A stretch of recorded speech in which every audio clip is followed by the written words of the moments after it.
Hey folks, I just wanted to make kind of a quick video, kind of document what's going on here. I've got friend's 99 Tacoma, and as we know, the Tacos have issues with frame rust, and overall this doesn't look really bad, for 99 North Carolina. We don't have a lot of issues. I did just put some rust treatment on some of this stuff, so it's still kind of wet. But I want to point out that the main thing I'm working on right here is this shock tower. This basically the shock mount. It's not the tower, it's in the back.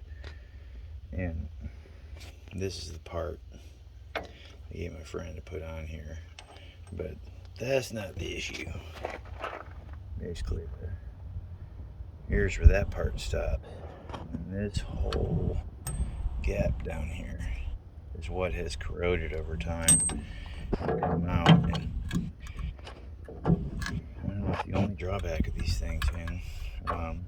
So overall, there was some other random corrosion in the frame that I kind of ground out, and I'm gonna put some treatment on it, and maybe put some 415 or something over it.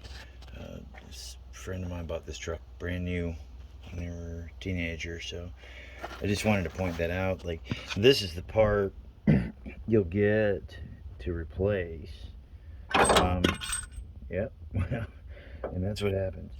And technically, if you got this piece across the top, you could weld that into place and it'd be all right. But you'll see that the actual mount, I would rather have it be like it's supposed to be. This, you can see how it broke pretty clean around here once this whole bottom section just rotted out. And then I've noticed too here is there's a lot of coating on the frame that's coming off, but this is like layers. This is layers. That's not coating. This layers of metal.